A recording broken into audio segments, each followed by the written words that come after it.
Bienvenidos a este nuevo episodio de Frente con Óscar Ortiz. Tendremos tres temas muy interesantes.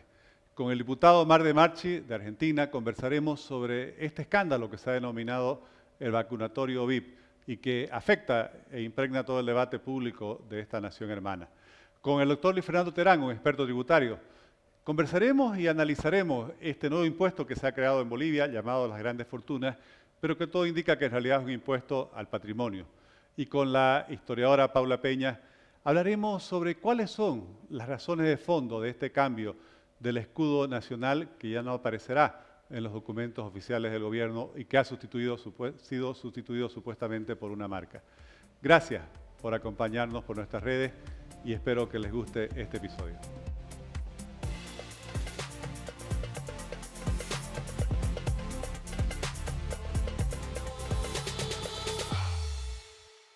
Comenzamos este episodio con un invitado muy importante, el diputado Omar de Marchi, vicepresidente primero de la Cámara de Diputados de la República Argentina.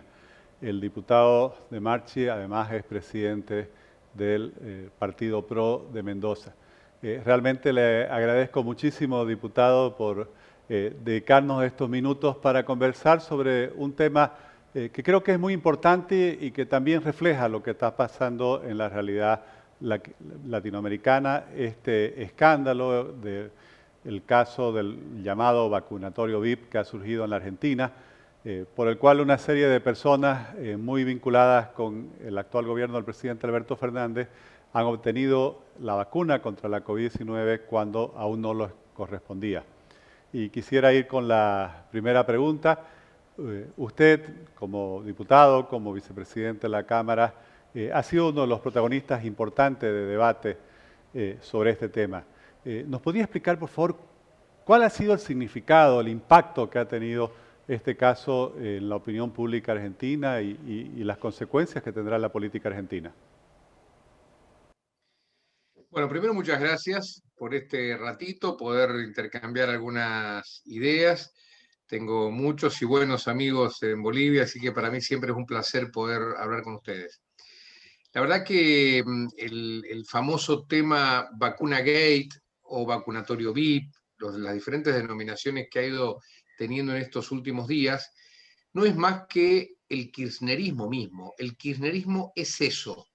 El kirchnerismo en la Argentina es sinónimo de privilegios, es sinónimo de abuso de poder, de violación permanente y constante de las normas. Lo hacen con un montón de otros aspectos institucionales de la Argentina, como influir fuertemente en la justicia para que los procesos no se desarrollen de manera normal y evidentemente no hayan condenas para aquellos que durante tantos años han hecho de la corrupción un estilo de gobierno. Sucede con la distribución de los fondos federales a las diferentes provincias o regiones de la Argentina, en donde lo hacen de acuerdo a criterios absolutamente arbitrarios, sin respetar criterios de objetividad, benefician a los amigos y perjudican a quienes no son sus amigos. Y ha sucedido ahora con el tema de vacunas. El tema de vacunas es un poco más complejo y más profundo, porque lo que hace es poner en juego o afectar a la vida humana misma, ¿no? Una vacuna que se inocula un chico de 20 y pico de años, por ejemplo, ¿no? Entre tantos que han habido, hijo de Hugo Moyano, uno de los sindicalistas más importantes de la Argentina y a su vez más nefastos en mi visión. Esa vacuna que se coloca a ese chico que tiene 20 y pico de años, como decíamos, lo que hace quizás es que un abuelo de más de 80 años de repente muera por no haber tenido una vacuna. Entonces, cuando está en juego el tema de la vida, la cuestión se transforma en algo mucho más profundo, más complejo, y hace que la gente, con muchísima razón, se irrite de manera notable. Así que, digo, redondeando, el tema vacunas, VIP, como se ha conocido en la Argentina, no es un hecho aislado, forma parte de la esencia del ADN mismo del kirchnerismo que hoy gobierna. Y este tipo de corrientes políticas ideológicas como el kirchnerismo, agrupadas Foro de San Pablo, ahora que lo llaman el Foro de Puebla, normalmente pretenden tener una especie de superioridad moral, una especie de monopolio sobre la solidaridad con los más necesitados. A mí me chocó mucho esta frase del presidente Fernández en una conferencia de prensa durante una visita a México, donde él decía, acaben con esta payasada. ¿Cómo fue recibido y qué actitud percibe usted frente a esa frase? Bueno, denota primero la impotencia por parte de un presidente que está absolutamente desorientado y solo, y por otro lado también desnuda la falta de, diría yo, de autocrítica de un gobierno y de calidad de estadista del propio presidente, ¿no? Porque lo cierto es que esas cosas que sucedieron no deben de suceder, pero si sucedieron, lo mínimo que tendría que haber hecho, y eso aparte hubiera hablado muy bien de él, es asumir la responsabilidad con vergüenza, pedir disculpas, dar vuelta a la página y mirar hacia adelante. Pero no, lejos de eso, en México, intentó hace 3 o 4 días atrás, intentó justificarlo de dos maneras, diciendo que no es un delito saltarse la cola, ¿no? No es un delito colarse en la fila, minimizando absolutamente lo sucedido. Y por Decía otro que él lado, lo que hace a su vez es tratar de payasada a lo que en el fondo es un hecho de altísima gravedad moral, como es quitarle la vacuna a alguien que la pueda necesitar para dárselo a los amigos del poder. Así es, creo que es un caso evidente de abuso de poder y como usted decía, de esa sensación de prepotencia que muchas veces caen quienes están en el poder. Yo quisiera hacerle una pregunta sobre otro tema un poco más general que me interesa muchísimo porque como usted mencionaba, Argentina y Bolivia tenemos una larga relación que viene incluso desde antes de la fundación de nuestras repúblicas y nosotros en Bolivia seguimos mucho lo que pasa en la República Argentina y lo que pasa allá tiene mucha influencia en nuestro país. Y hay una palabra que uno escucha en prácticamente todos los análisis que se hacen sobre la situación argentina y nos llama mucho la atención y es la grieta. ¿Nos podría explicar cuál es la opinión que usted tiene sobre este concepto y cuáles son las consecuencias que tiene sobre la sociedad misma?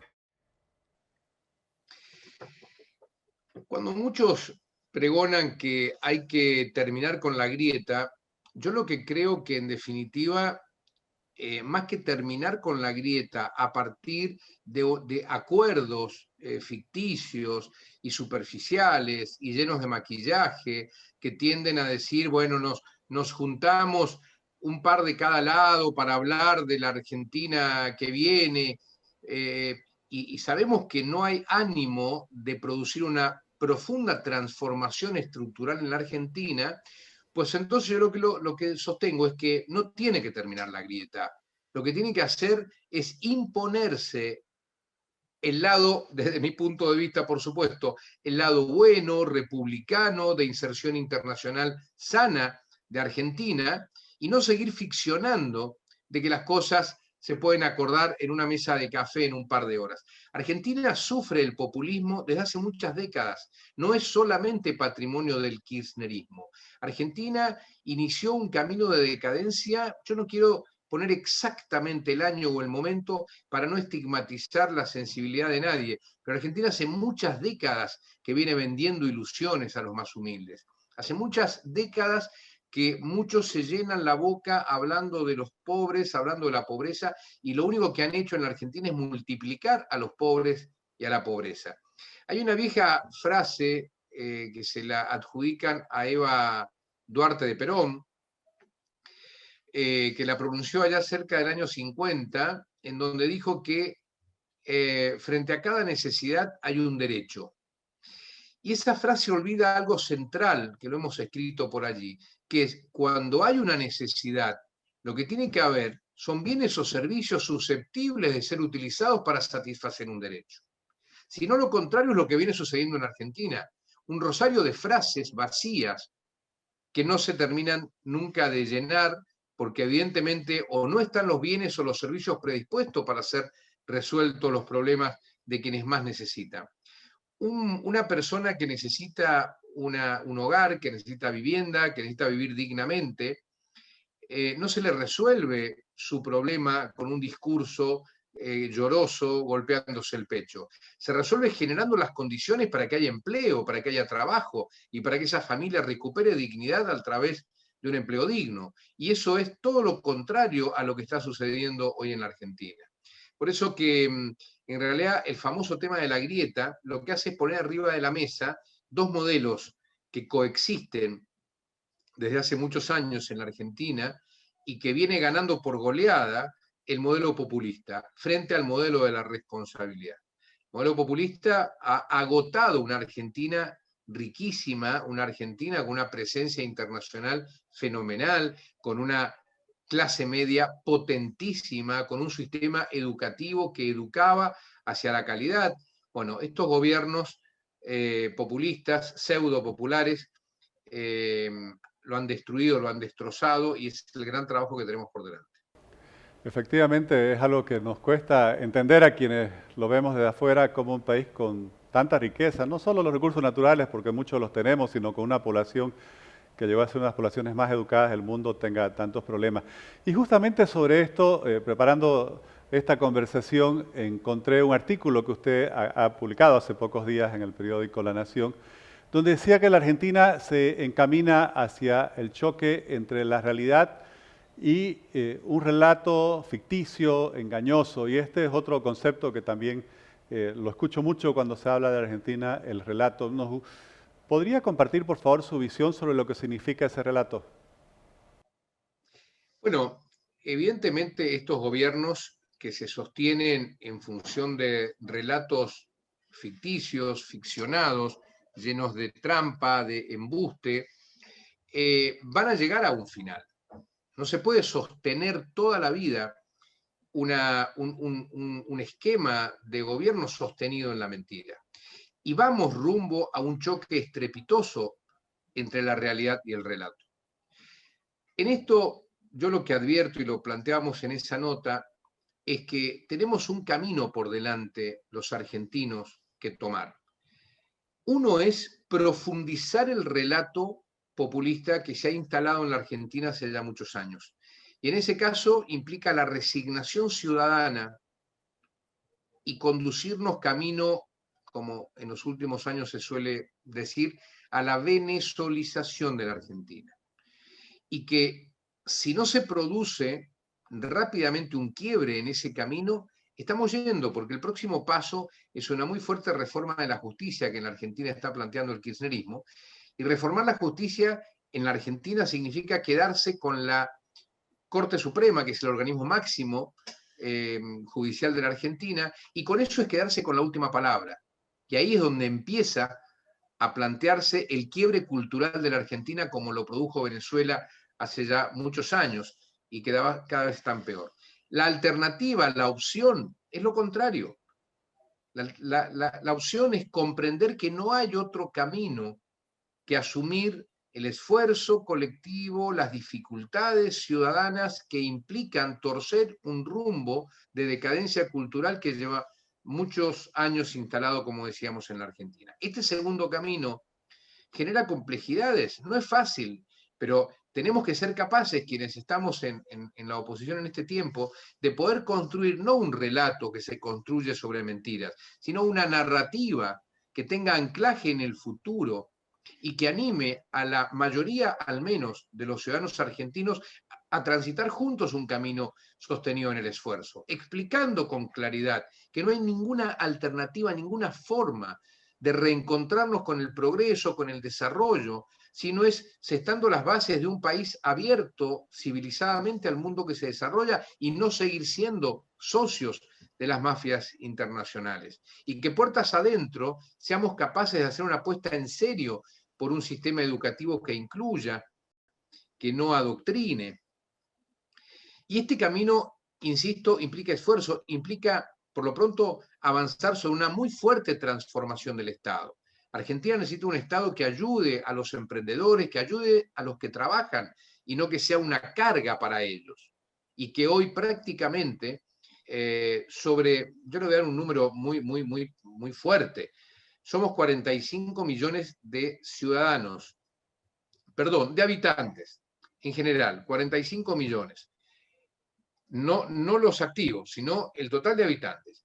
23 millones de argentinos reciben a fin de mes, ya sea a través del sistema previsional, pero no eso que sería lo razonable y lógico, sino todo el sistema de subsidios que existe en la Argentina hoy ha transformado a prácticamente la mitad de la Argentina en clientes de la autoridad de turno. Bueno, esto es lo que hay que animarse a cambiar y esto implica dolor, esto implica pelear por la dignidad, pero si no encaramos ese camino rápido, pronto, el otro camino, que es el que ya conocemos que está sucediendo desde hace 20 años en Venezuela o desde hace más de 50 en Cuba, evidentemente es hacia el cual iríamos. Diputado De Marchi, realmente le agradezco por estos minutos que nos ha dedicado. Sus respuestas han sido muy claras y creo que esa es la claridad que hace falta para enfrentar los problemas en nuestros países. Nos ayuda mucho a entender lo que está pasando en la República Argentina y como lo mencionaba, también son los problemas que también tenemos en Bolivia y muchos otros países que estamos permanentemente luchando contra ese populismo que lamentablemente nos ancla en el pasado y no nos deja proyectarnos hacia un futuro. Muchas gracias nuevamente, es realmente un gusto en haberlo escuchado. Gracias a ustedes, a disposición como siempre. Gracias.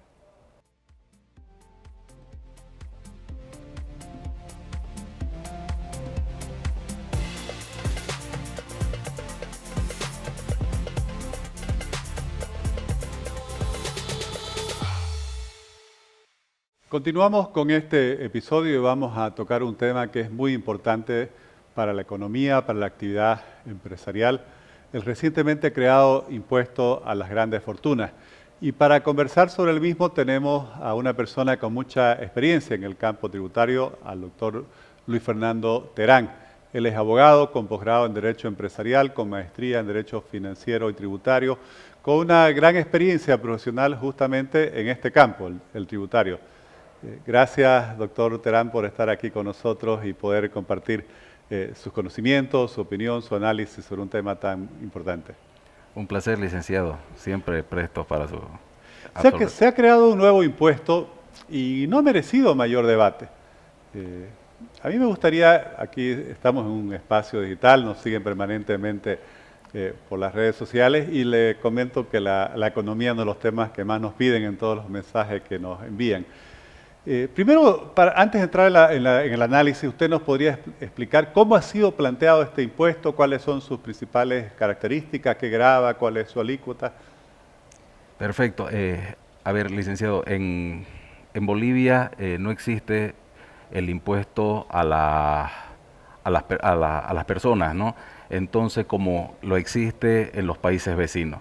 Entiendo que aprovechando esa ausencia de este impuesto, se generó y se ha creado este impuesto que ya se encuentra en vigencia, que no es un impuesto a las personas, es un impuesto al patrimonio, pues, ¿no? En ese entendido se ha tomado de manera global los bienes de la persona, asumiendo de esta forma que la fortuna arriba de los 30 millones de bolivianos de los residentes bolivianos o extranjeros constituidos en Bolivia estarán sujetos al pago del impuesto. Y los no residentes que tengan patrimonio en Bolivia también estarán alcanzados por este impuesto. Y el impuesto será con una alícuota progresiva, dice la norma, que irá a partir de los 30 millones de bolivianos, de 30 a 40, de 40 a 50 y de 50 en adelante, creciendo la alícuota de forma progresiva. ¿Y cuáles son los rangos de esta alícuota? Los rangos de la alícuota van desde el 1.4%, que es para la fortuna de 30 millones a 40 millones, de 1.9% para 40 millones a 50 millones y de 50 millones en adelante es el 2.4%. Eso es, perdón. Según el análisis que he podido realizar, a mí parece que el gobierno ha presentado este impuesto, por así decir, de forma engañosa, por así decir. ¿Y por qué afirmo esto? Primero dicen, lo llaman, es un impuesto a las grandes fortunas. En realidad, usted lo acaba de mencionar, es un impuesto al patrimonio. Y esto marca una diferencia, porque el patrimonio es todo lo que posee una persona. Por ejemplo, cuando usted mencionaba de las rentas de las personas, son los ingresos que tienen, que es lo que hay en otras partes. Así es. Después dicen que solo va a afectar a 150 personas. Yo creo que esto puede afectar a miles de personas. Y por último dicen que solo va a recaudar 100 millones de bolivianos. Cuando uno se pregunta en Bolivia, en los niveles previos a la pandemia, se recaudaban más de 40.000 millones de bolivianos por año en impuestos, más de 100.000 millones de dólares significa eso. ¿Usted coincide conmigo que esto realmente, en realidad, el concepto del impuesto es un impuesto al patrimonio? Considero que sí, porque se afecta o se grava a la fortuna que tiene una persona, a la considerada fortuna, porque la ley hace una enumeración de cuáles son los bienes que se van a considerar fortuna, entrando los bienes muebles, los bienes inmuebles, los activos y otra serie de bienes que van a estar dentro de este parámetro. Sin embargo, luego sale el decreto supremo y abre la acción para todos, diciendo de que todo bien va a ser sujeto de entrar como patrimonio para entrar dentro de lo que va a ser la valoración y ver si usted va a ser sujeto pasivo del impuesto. A ver, bajo este entendido tenemos de que hay personas que tienen bienes que no generan, no producen lucro. Por el simple hecho de tenerlo, la persona va a estar gravada por el impuesto, ¿no? Eso cambia mucho, ¿no? Las características del sistema tributario boliviano, porque hoy sí hay unos impuestos que son a la propiedad de bienes inmuebles que se pagan a los municipios, pero los impuestos de la canasta de impuestos nacionales generalmente han gravado lo que son los ingresos, el impuesto a las utilidades, ¿no? A las utilidades. Por ejemplo, ¿no? De las personas.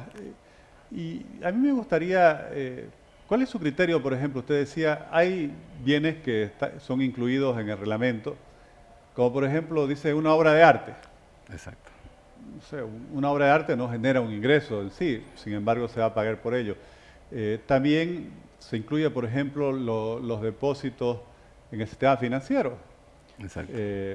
Todos sabemos que en los últimos años las tasas han estado muy bajas, a niveles inferiores al 1%, y sin embargo se podría llegar hasta el 2%, a pagar hasta el 2.4% por estos bienes, digamos, ¿no?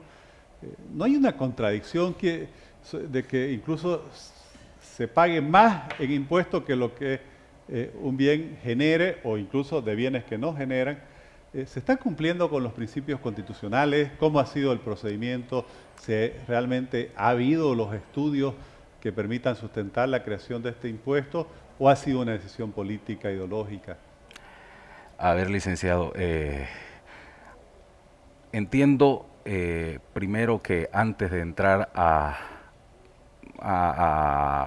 debatir sobre una norma, hay que ver si la norma cumple con los elementos fundamentales, ¿no? Si es constitucional. No obstante que se presume la constitucionalidad de toda norma en tanto y en cuanto el Tribunal Constitucional no la declare inconstitucional. ¿Por qué? Porque ha cumplido los requisitos elementales para emitirse, dictarse. Siendo así, tenemos que es constitucional.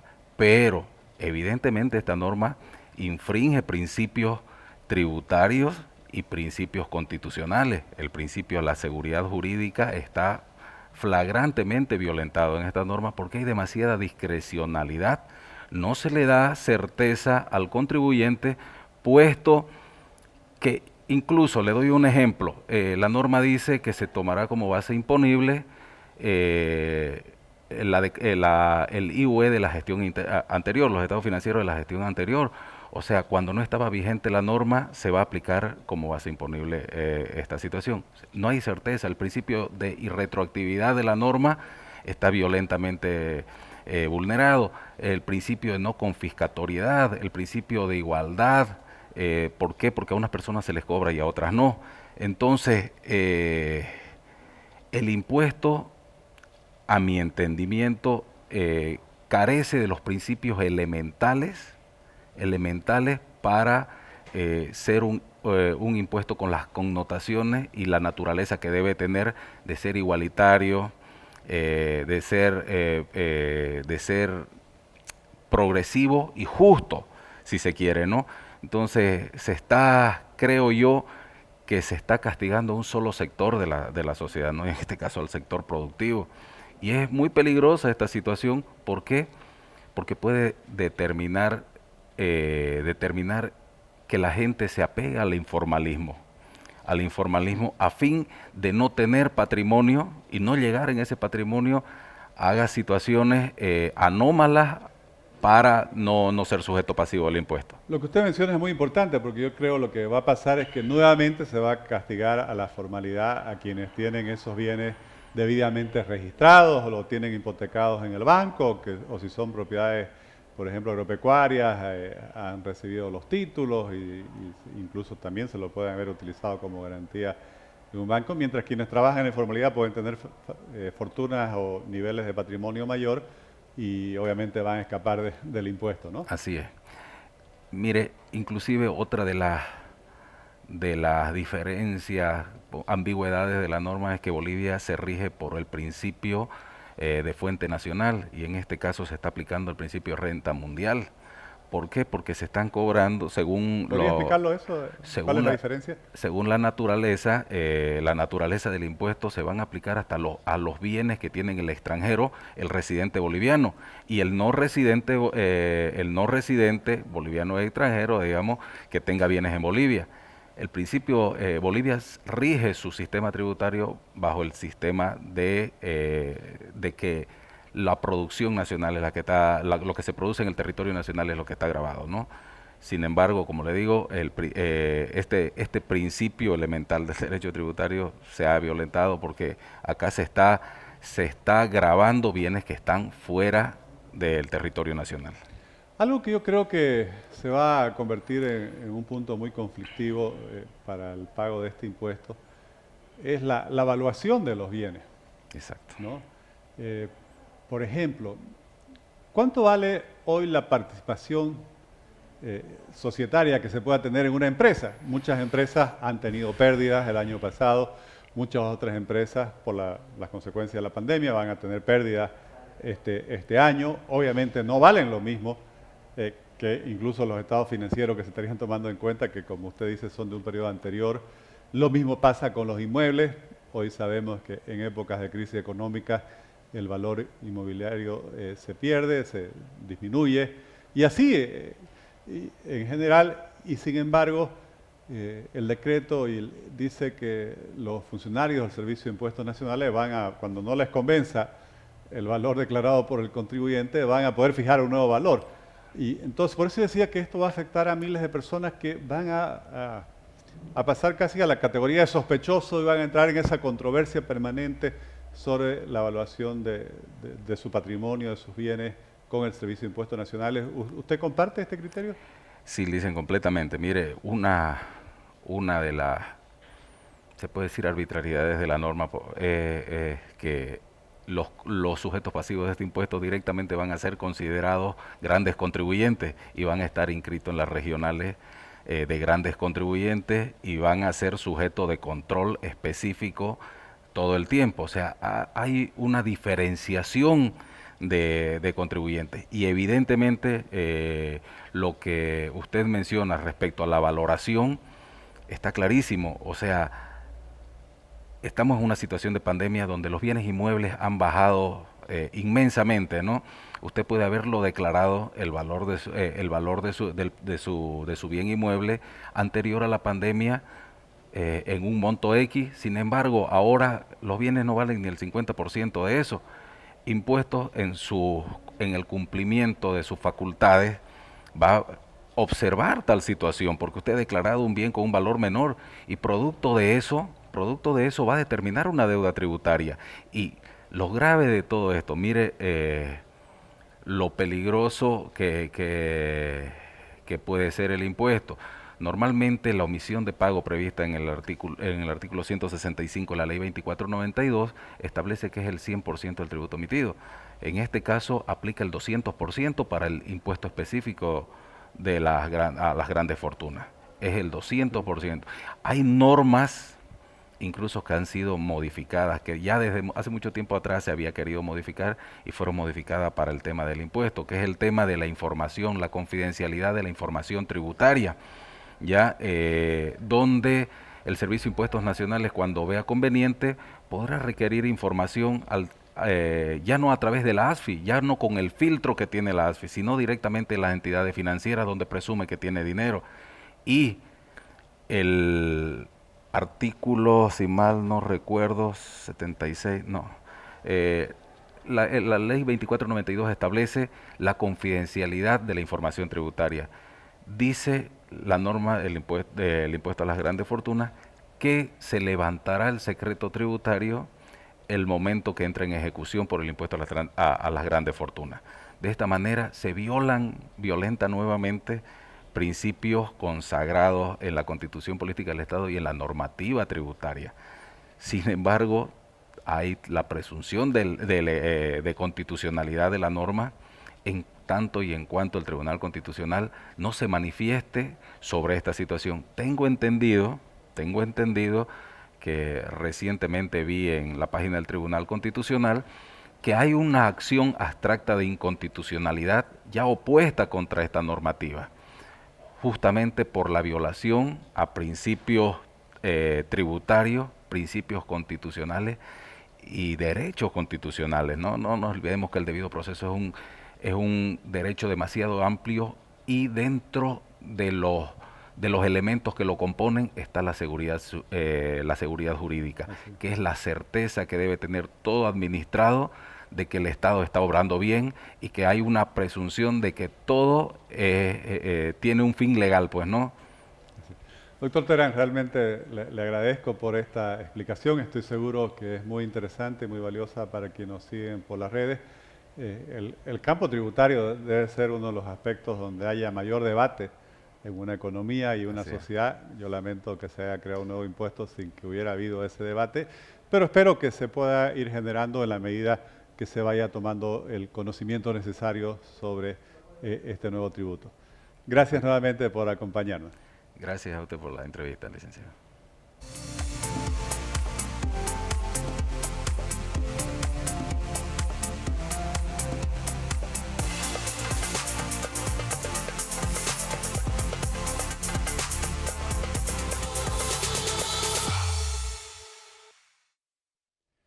Continuamos este episodio y vamos a tratar un tema que es no solo muy interesante, sino también para mí muy importante, y es la relación que tiene que ver entre los símbolos, la identidad, la historia nacional. Y tenemos aquí a Paula Peña Jung, una muy reconocida historiadora de Santa Cruz y de Bolivia, quien además dirige el Archivo Histórico de la Universidad Autónoma Gabriel René Moreno. Paula, muchas gracias realmente por estar aquí. No, gracias a vos, Oscar, por haberme invitado a compartir con vos estos momentos. Gracias. Recientemente se ha emitido un decreto por el cual se elimina el uso del escudo nacional de toda la documentación oficial, por lo menos del Ejecutivo, y se lo ha tratado, según ellos, como si fuera un tema de imagen corporativa. O sea, básicamente hoy el escudo boliviano se le da el mismo trato de un logotipo. ¿Es simplemente un tema de imagen corporativa o en tu análisis, Paula, cuál es la razón de fondo que hay atrás? Yo no creo que sea un tema de marca, ¿no? Porque al parecer Arce quiere decir que es su marca o característica de su propio gobierno, ¿no? Yo creo que detrás de esto hay toda una estructura de pensamiento que se ha venido gestando en Bolivia, diría yo, a partir de las 3 últimas décadas del siglo XX, ¿no? Que no son productos únicamente de todos los trabajos hechos en los 70, 80 y 90, sino fundamentalmente, creo, desde Franz Tamayo con su publicación de Pedagogía Nacional y con esa idea central que él tenía que solo lo indígena era lo válido en Bolivia, ¿no? Mira, Oscar, la ley educativa que se promulgó el 2010 después de la Constitución, pero que los mismos que elaboraron esta ley, y aquí me remito a las palabras de Patsy, ¿te acordás, Patsy, Sí, que sí. era ministro de Educación, el primer ministro de Educación del proceso de Evo Morales? Él decía que la Constitución se construyó en base a los lineamientos de la ley Avelino Cignani, porque entendieron claramente desde su lógica gramsciana que si no cambias la cultura no vas a cambiar a la gente, y ellos decidieron ideologizar a nuestros niños y trabajar desde la educación. Por lo tanto, para mí el punto de análisis debería ser la ley Avelino Cignani, que busca descolonizar, digamos, pero evidentemente implementando una nueva cultura boliviana que nace en la era de Evo Morales el 22 de enero del 2006, ¿no? Eso queda claro, no es algo que sale, que es improvisado, por el contrario, había venido construyéndose y debatiéndose al menos desde los 90 hasta la toma del poder por parte del MAS el 22 de enero del 2006, que tampoco fue una fecha casual, ¿no? La fecha del 22 de enero fue la fecha que Evo Morales había sido expulsado del Parlamento, si te acordás. Sí. Entonces, como una manera de reivindicación, él puso como su fecha para coronarse como en Tiahuanacu, ¿no? El 22 de enero del 2006, y posteriormente la pusieron como la fecha fundacional del Estado plurinacional. Aunque en la propaganda mediática decían que era la fecha de aprobación de la Constitución, si vos te acordás, la Constitución fue aprobada en 5 de los 9 departamentos el 25 de enero, ¿no? Sin embargo, ellos quedaron con la fecha del 22 de enero.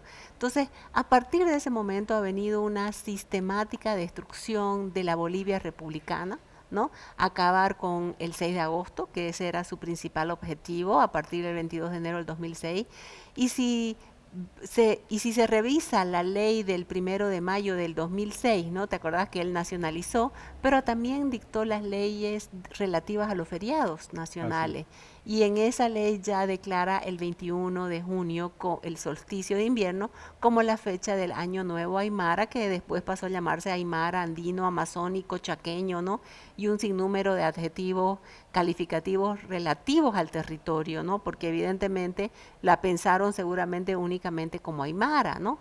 O los temas relativos a los años, ¿no? Evo Morales decía que su abuelito le dijo que cuando llegaron los españoles estaban en el año 5000.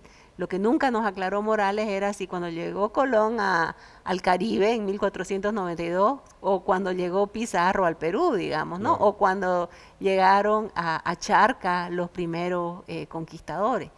Pero él sumaba, digamos, ¿no? 5000 años a la resta de la fecha actual de 1492. Utilizó esa fecha, ¿no? Perdón, comentabas algo muy importante, ¿no? Desde la llegada de Evo Morales al gobierno del 2006, hay una política, yo diría, ¿no? Por eso es que queda muy claro con tu explicación de que esto pues no es un cambio de imagen corporativa del gobierno, es parte de un proceso de imposición Así de es. una hegemonía cultural, ¿no? Pero lo que a mí me ha llamado la atención es la aversión que tienen hacia todo lo que se relacione con el concepto de la república.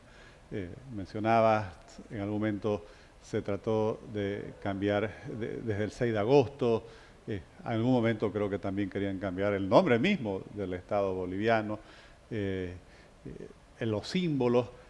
No sé si causa gracia o indignación ver esa explicación que dicen que no se ha sacado, por ejemplo, de los nuevos billetes el escudo nacional, porque si uno lo ve a trasluz va a ver que es una marca de agua. El escudo nacional no puede ser una marca de agua en un billete. ¿Qué es lo que hay de fondo de todo este rechazo que ellos tienen a todo el concepto de los republicanos, de nuestra misma República de Bolivia? Yo creo, Oscar, que todo se sintetiza en el concepto que ellos tienen de la descolonización, ¿no?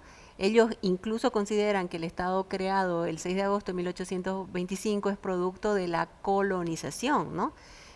Ahora circula un video de Adriana Salvatierra diciendo que en el acta fundacional de Bolivia no había ninguna mujer. Pues habría que recordarle a la señora que en 1825 no había ninguna mujer en ningún estado y en ningún acta fundacional de ningún lugar del planeta Tierra, digamos, ¿no? Entonces, pero sin embargo ese es el discurso que están ellos o la narrativa o la historia que están contando y que están queriendo cambiar. Entonces, acabar con el Estado creado en 1825, acabar con la blanquitud del gobierno, ese es un tema que García Linera lo ha trabajado muy bien, ¿no? O sea, el gobierno siempre ha estado gobernado, ha estado manejado por la blanquitud boliviana, digamos, entonces a la que habría que acabar. No pudieron acabar con el término de Bolivia, pero sí cambiaron de República de Bolivia a Estado Plurinacional de Bolivia, y ahí pues queda muy claro, ¿no? O sea, el Estado soy yo, o el Estado sobre todo, como decía Benito Mussolini, ¿no? Todo dentro del Estado, nada fuera de él. Entonces, es todo un trabajo programático de ir paulatinamente sustituyendo los símbolos. Si vos pensás cuando se impusieron la huipala, en las primeras imágenes del gobierno de Evo Morales del 2006 en adelante, la huipala iba poco a poco ganándole a la a la rojo, amarillo y verde, ¿no? Y poco a poco era como, así como una estela, y probablemente llega un momento que ellos van a querer acabar con la bandera rojo, amarillo y verde. Muchos dirán, no, no lo van a lograr. Sí, yo creo que han avanzado muchísimo en la implementación de sus símbolos, porque la simbología es fundamental para todos los proyectos totalitarios, ¿no? No solamente para el movimiento al socialismo, lo ha sido para Adolfo Hitler, lo ha sido para Benito Mussolini, y ni qué decir para el estalinismo soviético, ¿no? Así es. Paula, y aquí hay un concepto que yo quisiera consultarte como historiadora, y lo mencionabas así de paso. Claro, nosotros no podemos retroceder, por así decir, 500 años atrás. Bolivia somos todos los que estamos hoy, los más de 11 millones que nos dice el INE, y que bueno, es una sociedad plural, diversa, geográficamente, culturalmente, y todos los días yo diría que cambia un poco, ¿no? Cada día que pasa es un poco distinta, pero aquí se trata de contraponer, por así decir, el Estado plurinacional a la República de Bolivia. Recordemos que en la Constitución quedó mencionada la República de Bolivia, no se menciona el Estado plurinacional así como un nombre o una denominación de nuestro país, pero al mismo tiempo en otro artículo quedó el concepto de la nación boliviana, de una nación boliviana. Y bueno, ¿cómo se traduce este concepto de una nación boliviana en la cual todos nos sintamos realmente integrados, incluidos, si lo que desde el gobierno se hace más bien es buscar cada vez profundizar las diferencias entre los bolivianos? Bueno, en realidad yo creo que el concepto de nación, como lo entendemos nosotros, ese concepto que surge con la Revolución Francesa a fines del siglo XVIII y que se estableció con los estados nacionales, ¿no? O ese concepto incluso vinculado al nazismo de la nación y la raza, ¿no? El movimiento al socialismo y particularmente García Linera lo busca destruir a través del Estado plurinacional, ¿no? La nación boliviana es la sumatoria de las 36 naciones indígenas originarias campesinas, porque los que no nos incluimos en esas 36 pueblos estamos en la categoría de multiculturales, digamos, ¿no? O sea, o de ninguno. Pero esto tampoco es casual, ya estuvo, acordate vos, en el censo del 2001, ¿no? Fue más o menos una imposición de Javier Albó, ¿no? De contar de cómo se autodefinían los bolivianos. En realidad ahí ya se ve claramente la voluntad de comenzar a crear este fraccionamiento dentro de los bolivianos. Si bien la revolución del 52, por ejemplo, trató de homogeneizarnos, ¿no? De crear la nación boliviana, no aceptó las diferencias étnicas, raciales ni regionales, si bien nos impuso un pasado común, enseñándonos el pasado que surgía en el Titicaca y en el mundo aymara, pero intentó homogeneizar. Sin embargo, a partir del 94, que también esa reforma a la Constitución, ¿no? De un Estado pluricultural y multilingüe, iba ya en esa dirección. Probablemente Gonzalo Sánchez lo hizo desde su mejor perspectiva de respetar las diferencias étnicas y regionales, pero eso fue trabajado muy bien por el movimiento al socialismo, ¿no? Entonces, ha habido toda una estructura teórica para ir destruyendo de a poco el Estado, la República de Bolivia, ir imponiendo el Estado plurinacional, su símbolo. O sea, para mí la escuela es la principal reproductora del poder, ¿no? Y con la escuela y con la ley Avelino Cignani, si uno la lee a profundidad, va a tener claro que incluso dice que el objetivo de la ley es que los jóvenes crean en la democracia comunitaria y no en la democracia clásica que creemos nosotros de un ciudadano, un voto, ¿no? Ellos dicen que no, que la democracia debe ser comunitaria y que los jóvenes deben aprender ese tipo de democracia. Y eso es lo que se ha venido enseñando en la escuela desde el 2011. Eso es lo que nuestros niños estos últimos 10 años han estado aprendiendo.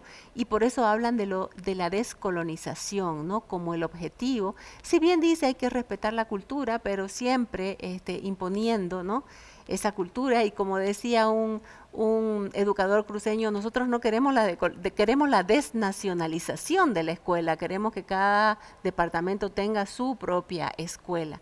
Entonces te digo, la ley de Avelino Cignani es ya el instrumento que usa el Estado Plurinacional de Bolivia para adoctrinar, ideologizar a los niños y a todos los que van a la escuela, porque no hay posibilidad de cambiar, para la utilización de sus símbolos, ¿no? Sí. Quienes recibían las cartillas era con la figura de Evo Morales, ¿no? Aprendían la E con Evo, por ejemplo, ¿no?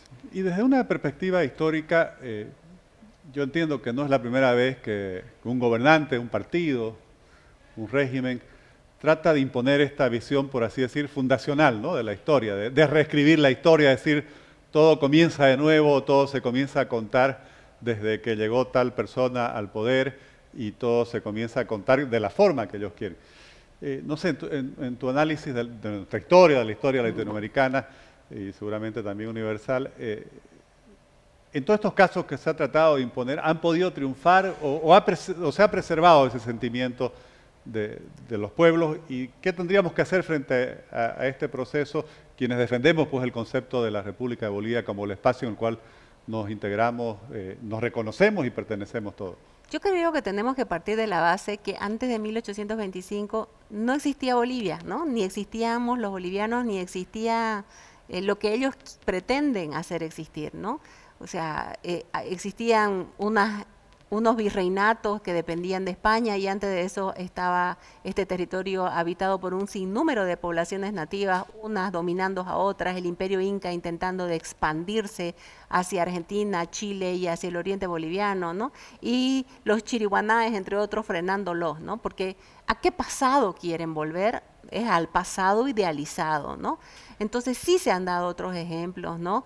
Pensemos en lo que fue el nazismo, ¿no? Volver el hombre ario, volver a esa raza pura de arios, ¿no? O el mismo fascismo, pero probablemente en el régimen soviético que Stalin mandaba borrar de los libros de historias a quienes él quería que pase, ¿no? Eso está pasando también con nosotros. Se está contando la versión de la historia que le interesa al movimiento del socialismo. No estamos formando ciudadanos críticos, ciudadanos que puedan dilucidar, que puedan leer, que puedan ver distintas versiones. Eso no está pasando, ¿no? Y García Linera, vos sabés, él mismo se autoidentificaba como un jacobino, ¿no? Muy inspirado en esas ideas de la Revolución Francesa, de la fase violenta, ¿no? Si poder acabar con todo lo que sea la oposición. Y fueron muy claros cuando se trató del Oriente Boliviano a partir del 2008-2009.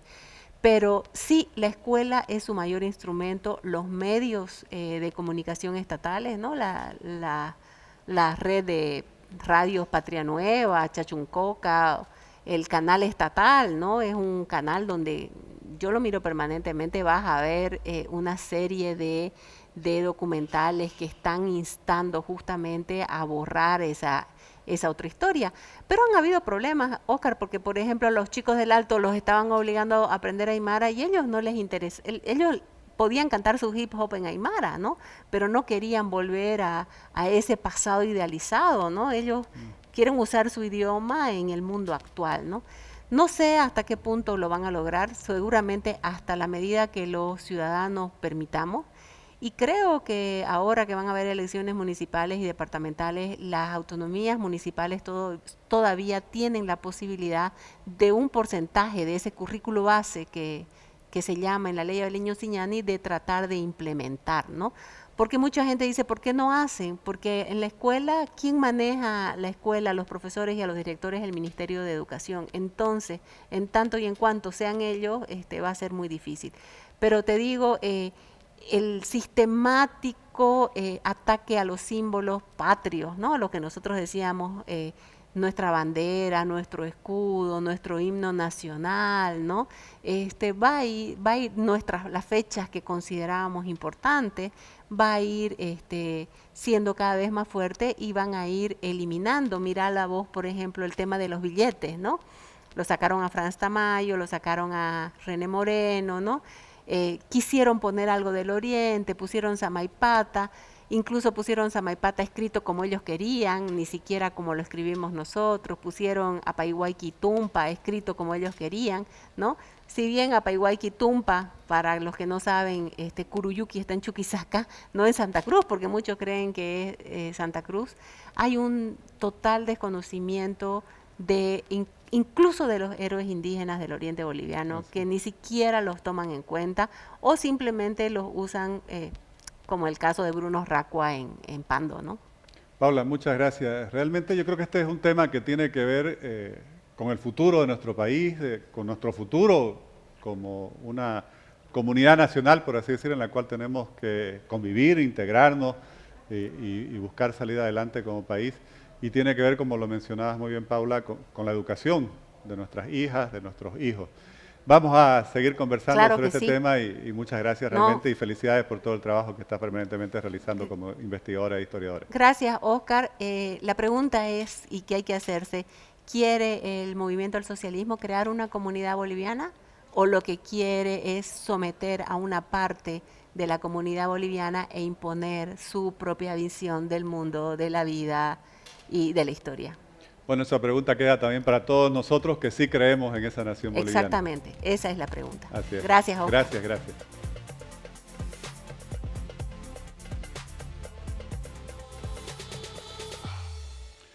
Hemos tenido 3 conversaciones muy valiosas en este episodio y quisiera compartir algunas impresiones con ustedes. Lo que ha sucedido en la República Argentina con el escándalo vacunatorio VIP realmente nos muestra el abuso de poder que caracteriza a la mayoría de nuestros gobiernos de Latinoamérica, pero también la doble moral de estos gobiernos que ganan las elecciones hablando en favor o en nombre de los más necesitados y cuando gobiernan realmente se muestra que simplemente los utilizan para llegar al poder. Esto claramente es una muestra de abuso, de corrupción que desprestigia a quienes gobiernan, pero también a la política en su conjunto. Con Luis Fernando Terán conversamos sobre este impuesto, que el gobierno lo vendió como que si no fuera mayor problema. Se llama las grandes fortunas, obviamente un concepto que no genera mayor debate. Dicen que solo se va a cobrar a 150 personas y solo recaudaría 100 millones de bolivianos.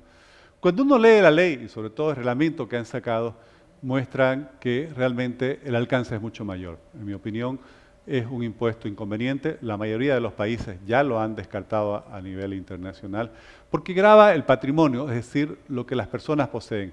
Y si realmente queremos atraer inversiones, no debemos castigar a que la gente pueda tener patrimonio. Lo que debemos gravar, o sea, hacer que la gente pague sus impuestos, es sobre aquello que le genera ingresos, aquello que le genera utilidad, aquello que le genera renta. También lo que hablamos con la historiadora Paula Peña, creo que es muy importante para el futuro del país. Desde que Evo Morales llegó al poder, el MAS ha tratado de desconocer nuestra historia republicana, de reemplazar los símbolos nacionales, de descartar todo lo que tenga que ver con este sentido republicano. Pero el tema de fondo que hay atrás de esto es que al hacer eso, en el fondo se está cuestionando el concepto de la nación boliviana. Y somos un país diverso, somos un país cuya riqueza justamente es su pluralidad. Pero es mi entender, y yo siempre voy a defender, que la nación boliviana se fortalece en la medida que aceptemos esa pluralidad, esa diversidad y sobre todo esa historia común. Porque estamos en esta parte de este milenio, de este siglo, de este 2021 y no vamos a rehacer la historia. Bolivia es la suma de todos estos años, estas décadas, estos ya casi 2 ciclos que tenemos como República de Bolivia. Y de mi parte siempre voy a defender ese concepto. La nación boliviana se asienta sobre esa construcción común que hemos realizado sucesivas generaciones a lo largo de la construcción de esta nuestra república. Y creo que es algo importante que todos lo entendamos y que también, como decía la historiadora Peña, defendamos estos conceptos en la educación que se imparte a nuestros hijos. Muchas gracias nuevamente por seguirnos. Espero que este episodio haya sido útil para ustedes y por favor, síganos escribiendo por las redes sociales, porque para desarrollar todo el contenido que estamos produciendo, tomamos muy en cuenta todo lo que ustedes nos plantean.